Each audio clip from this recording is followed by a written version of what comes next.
Hello, I'm Tom Cross, publisher of the Santa Fe New Mexican. Welcome to this year's 10 Who Made a Difference celebration. We're honored you could join us. While we continue living through challenging times, the 10 Who Made a Difference is about people who rise above difficulty to make life better for their neighbors and often people they don't even know. They do it in a variety of ways, sometimes alone and sometimes with a team. One thing each of these people have in common is sacrifice. They sacrifice time, comfort, and often treasure to help. That's what brings us here today, the opportunity to say thank you for their care, dedication, and community spirit. People like those we honor today serve as inspirations to us all, and we're proud to offer this recognition to those folks who have served our community without the desire to be recognized. I'd like to take a moment to recognize a special inclusion in this year's program. Breaking with custom, we are recognizing a deceased member of the community. Michael Ann Pereira was killed this summer during a charity fundraiser bike ride. She made a big impact in the community and was taken far too soon. It's one of the amazing things about Santa Fe, that there are so many people who give so much. Every year when we ask for nominations of this award, we receive dozens and dozens of submissions. And while we can't honor tonight every person nominated, we can say thank you for all your hard work. On behalf of everyone working at Santa Fe New Mexican, the owner Robin Martin and her family, we're proud to bring this presentation to you. And we'd also like to thank our sponsors who make this possible. Enjoy the following video profiles of 10 who made a difference, class of 2022.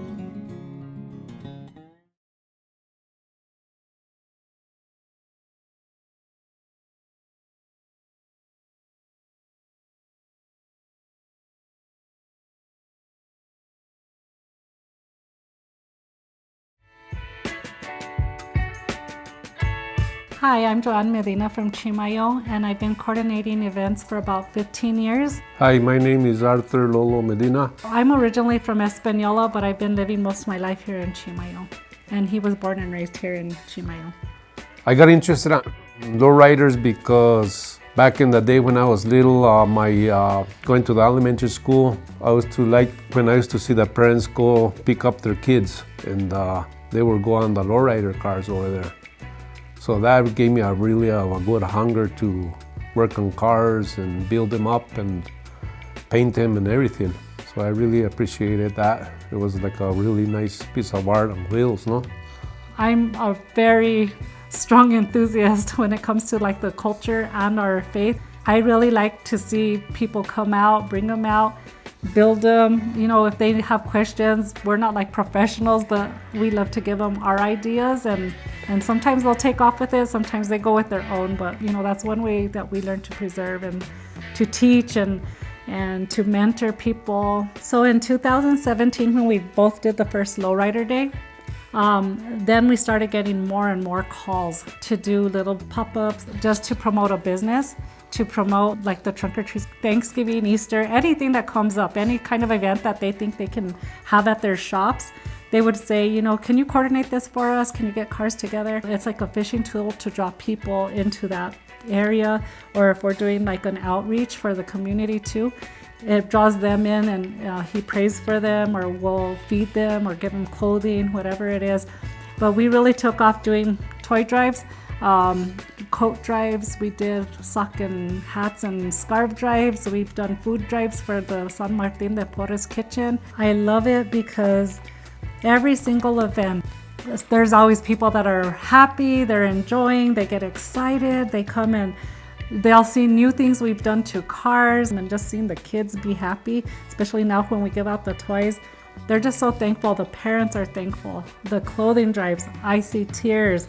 It just touches my heart so much. Yeah, even like when we park the cars, when we're all hanging out or whatever, everybody's welcome, no? Yep.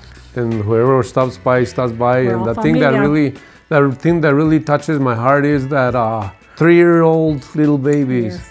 4-year-old, 5 years old, they come over here and they tell their parents, go over there, Yeah. over there, and go check out the lowrider cars. That's where the roots start from, and we keep on watering that harvest, and that's it. And I'm very, very thankful because it's fun.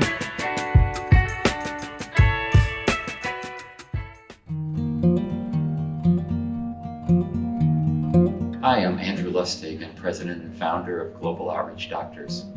After a corporate career in New York City as a CEO, I became a medic and then eventually a naturopathic doctor. So as an EMT, I worked on ambulances around the globe, in Haiti, in Nicaragua, in the US.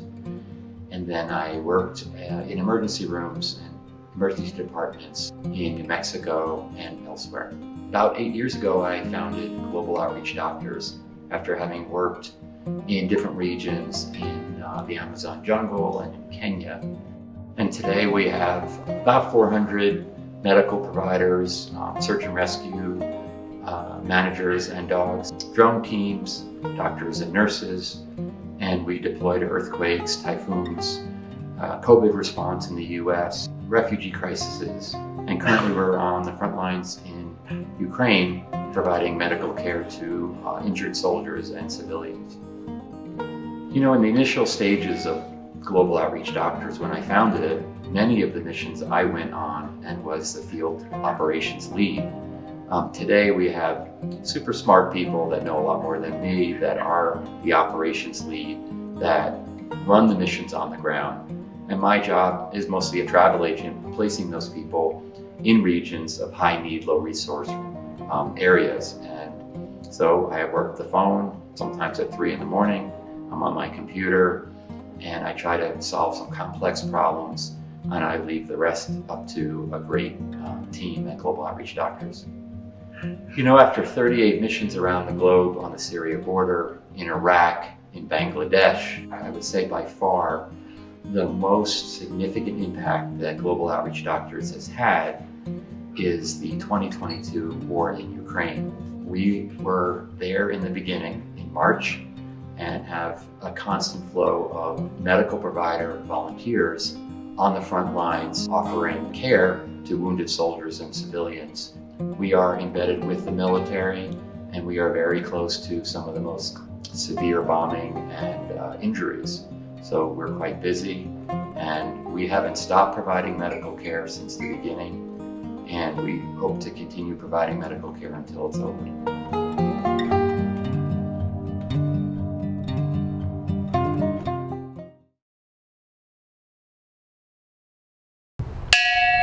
Trista Newman, David Folman, Robert Bland, Dan Gonzalez.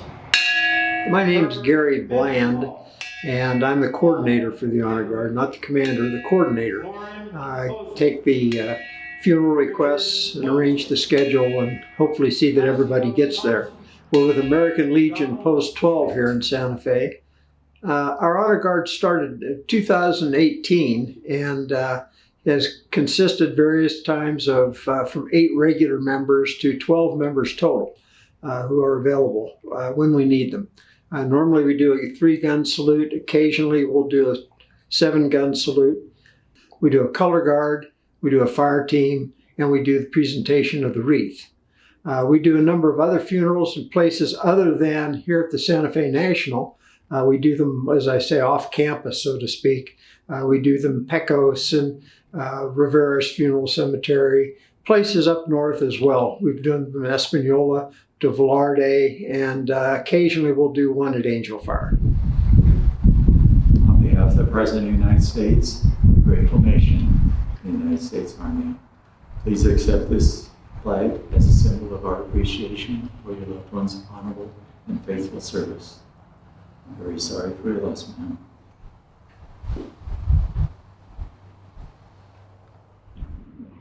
hard. Half right, face. Ready? Fire. Ready?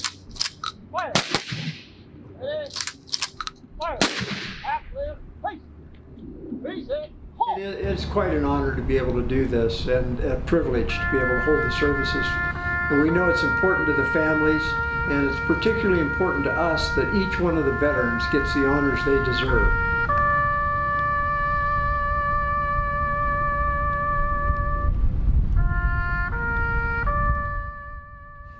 It's just an honor and it's a privilege, and it's sometimes even get to shed a tear with the family. So.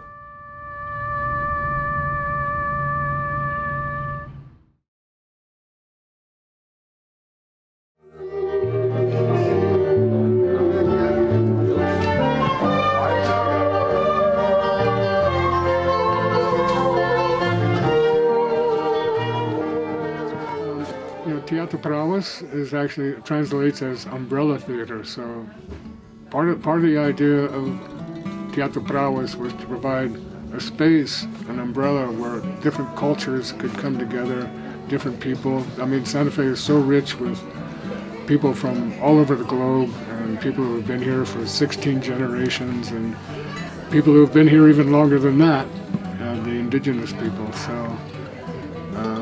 The idea was to provide a space where cultures could share their art, their philosophy, their approach to life.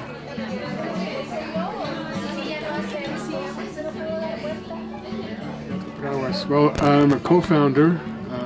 We started back in 2004. At the moment, I'm vice president of the board, but I'm also kind of the office manager and facility manager and janitor and booking agent. So like a lot of little theaters, there's just a few of us doing a lot of work to make it happen. This is this is the beginnings of the second altar. I've got to finish it for Saturday, get it down on the plaza. Like I said, the most important thing is for the community to have a place to create, to explore. We're not looking for a really professional, slick production. We're looking for honest theater where people bring their emotions, their feelings, their thoughts, their abilities, and come together and create for other people in the community. Community is who we are and want to be.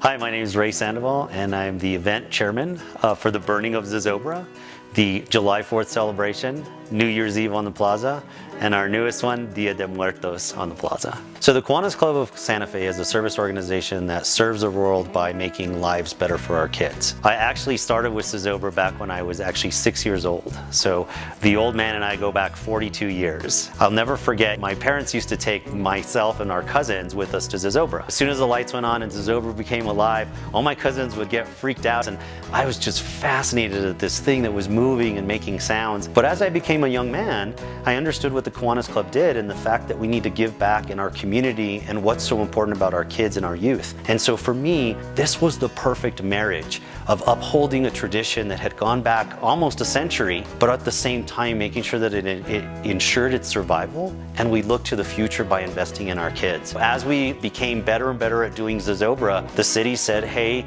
you know, Boys and Girls Club, they can't do 4th of July anymore, would you want to do this? And you know, it's our civic duty. Our city asks and our club says, yes, absolutely, we'll do it. And then Mayor Gonzalez came to us and said, I want people to come back to the plaza. Would you come up with a New Year's Eve on the plaza? I said, You got it, Mayor, absolutely. Let me think about this. And I remembered that morning I was driving and the sun was coming up over the Sangre de Cristos. And I thought to myself, what a beautiful metaphor. A new year is like a new day. We're the city different. Why are we dropping anything?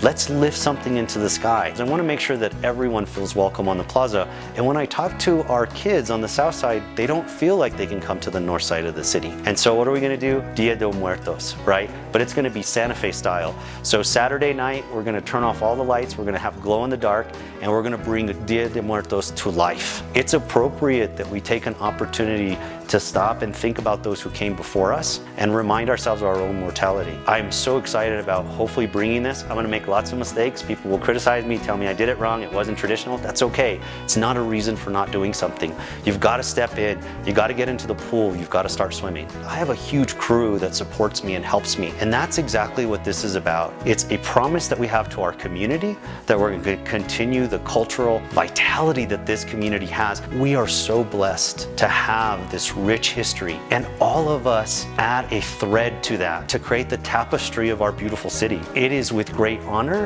and great privilege, but great responsibility that we take on these because people do look forward to them. And these community events are now more important than ever. Community events are critical. They are the glue that holds our community together, and we must do everything that we can to preserve them, protect them, and make sure that they endure.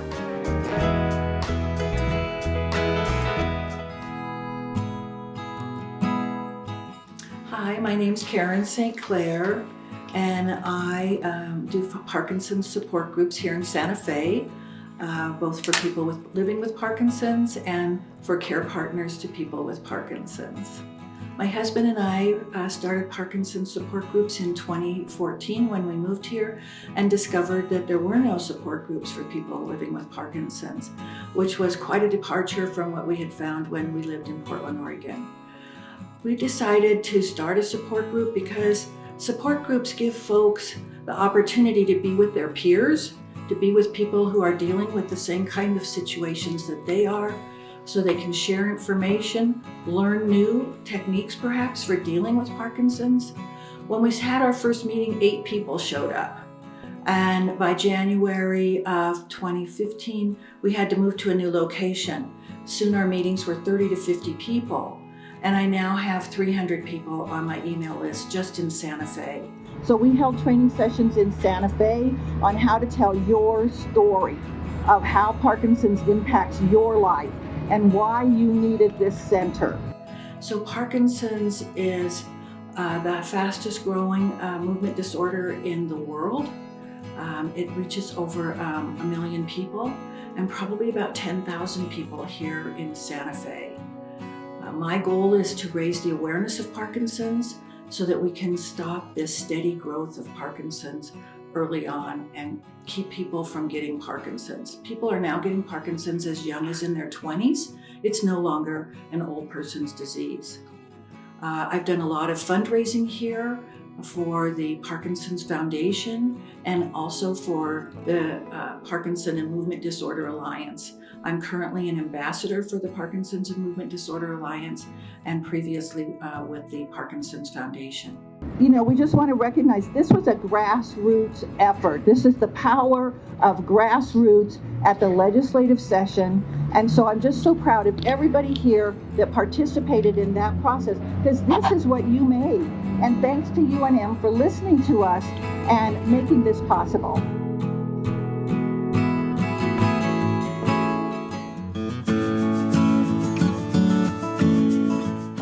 My name is Eleanor Brenner. I am a founder of First Serve along with my husband, Richard Brenner. First Serve was a dream. It became a reality. First Serve serves public school students from 3rd grade through 12th grade. We have found that the younger the children become part of First Serve, the more likely they are to receive all the benefits of First Serve. We have many kids who start in 3rd or 4th or 5th and go all the way through high school. Our kids have been really lucky. They've all received full ride scholarships. It's a program geared with a very holistic approach, and we work with each child on a very individual basis. We have 4 students to a tutor, same for tennis, 4 students to a coach. We learned from our mistakes. We had 8 students to a tutor and realized that that was not individual enough. We also realized, because we started in the 7th grade, that that was not good for us. We had to start on an earlier basis. What is so amazing about First Serve is that we have a deep influence not only on the student, but on their siblings. It's remarkable. We have many students who not only have gone through high school and 4 years of college, but are getting PhDs and MDs. We really run the gamut of what each student decides they'd like. I am so proud of these students, I cannot tell you. They are remarkable. We have had about 1,000 students go through the program. They are incredible people. They bring to the fore what is the best of themselves. We're 2 days a week tennis, 2 days a week tutoring. Our students were the top players on Santa Fe High School tennis team. And believe it or not, we represented New Mexico in the finals of the USTA. Yes! They had a very great showing. So now they have a sport for life, they have friends for life, and it's beautiful to see these kids interact and cheer each other on with great pride in being from New Mexico.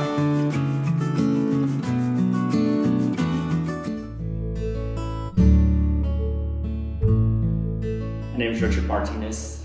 I guess I try to look for any opportunity to help other people. You know, the biggest part is maybe setting an example for other people to follow. I feel we can all make a difference if we're willing to open our minds and our hearts and just give a little extra time. You know, in my life, I've volunteered at different things. I used to volunteer at the interfaith shelter before COVID, the shower program, and doing some feeding. Since the pandemic, I switched from the interfaith shelter to the food depot. I feel that's just a great resource that's really helping our community and it's helped people overcome the food insecurities that they have out there. Also very active in our church. I'm part of the Knights of Columbus at Santa Maria de la Paz. We continue to do things all the time. During the COVID pandemic in 2020, everybody's sheltered at home, couldn't do anything. So we decided to build this prayer garden at Santa Maria de la Paz Church. We cleaned up trees and weeds and chamisas, and we took this area that was really just overgrown, and we put our hearts into it, and we made a very special place where people can find peace, hopefully. Currently, we're doing our Coats for Kids drive, which is getting coats donated by the community and money and buying coats to give those that are in need. This year, our coats are going towards those affected by the Calf Canyon and the Hermit's Peak fire in Las Vegas. Before this coat drive, we've done several things partnering with our Neighbors Helping Neighbors organization up in Las Vegas. I think we've taken a total of like 8 different truckloads or trips with supplies to the folks. We've had great response from the community. When we first decided to do this back in May, fires were out of control and there was just all these people displaced. Me and the Brother Knights, we got together and we decided to see what we could do to help. We cooked and we unloaded and we moved supplies, but again, the real gift was just listening to these people's stories and letting them know that, they weren't alone. Somebody really cared. It's been an ongoing thing for those folks. It's going to take years to recover from this. So this is not a project that ends anytime soon, in my opinion. Coats for Kids, it's just another step in the process.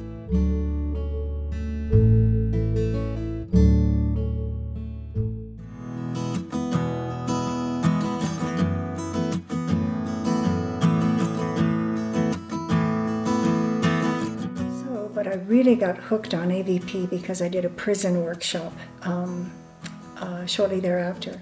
And I was so excited to continue with AVP that I found that the next workshop in the sequence of workshops that AVP does, the next workshop was going to be offered up in Canyon City, Colorado. So I got in the old Prius and I drove up to Canyon City, Colorado, and I went inside a prison for the first time in my entire life. And it was an adult prison, a state prison. It wasn't like a youth detention center. And I spent 2 days with a small group of women who were incarcerated for a variety of things. I never found out what any of them did, why were they locked up. It just wasn't a topic of conversation. We were there to work together to learn how to make our lives more peaceful. And we often say, well, why do you do AVP? And my answer to that is I grow in self-awareness every single time I do a workshop. There's something I learn from the exercises that we do. I dig around in myself and answer the questions that everybody else is answering. Plus, the people the other participants in the workshop, they share things about themselves. And when they share things about themselves, I learn from that. And I also question myself. Certain exercises like 6-point problem solving, where we form little families and then stuff comes out, they do form little families. They do start being the teenager who complains, Mom, you haven't been around for 3 years. You expect me to move and leave my school. And they get real about it, and then they really start thinking. And then when you start analyzing that or debriefing that, you know what I'm saying? What feelings came up for you when that happened? I'm still working at putting myself in the other person's shoes. That's a big thing in AVP. It's almost the beginning of solving every single problem. If you can put yourself in the other person's shoes, the person you have a little bit of conflict with, whether it's big or little, put yourself in their shoes. We've watched them grow in ways that are astounding. One woman got out, and within 2 years, she not only had maintained a full-time job, was becoming a professional person, and also she finished a college degree. And now she's a supervisor in a medical clinic. If some of the women that I do workshops with, if they weren't locked up, there's no question in my mind we would be friends.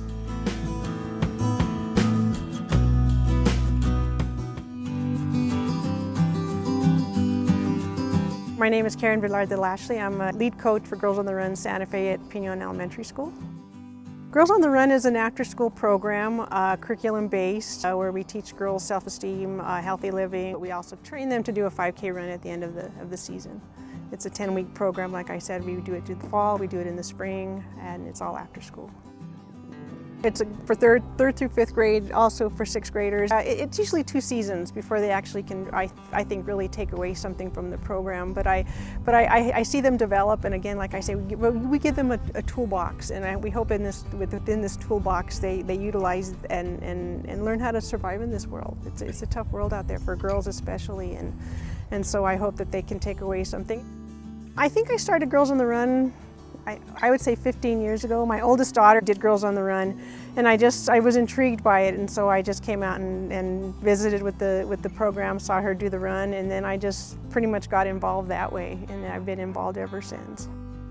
It brings me great joy to do the program for the girls, and it's just fun. I see what it does for the girls, how involved they get, how involved I get, how involved I get my coaches, and it's just a great program. I think through the program for Girls on the Run Santa Fe, we've seen probably over 2,000 girls who have come and gone through the program. My mission is if I can impact at least a handful of girls, and I kind of did that, not knowing that I did that until just recently. There's a girl who's my daughter's age, and she did the program way back when, and she had some struggles, but she went through the program, and now I just found out this past summer that she is a coach and a board member for Girls on the Run Rio Grande in Albuquerque. I don't do this for me as far as getting involved with the girls. I do it for them, and if there's a need for me to be out there to help the girls, I do help the girls, and that's really what it's all about. Like I say, it's a 10-week program, and the mission and the goal is what really fulfills me is that Saturday morning I see the parents come out, they're their running buddies, they start the race, they finish the race, they cross the line, they get their medal, and it just to me it's a culmination of they started the program and now they ended it, and hopefully they could proceed from there. And like I said, I don't have a physical tattoo on my body, but I do have Girls on the Run tattooed on my heart.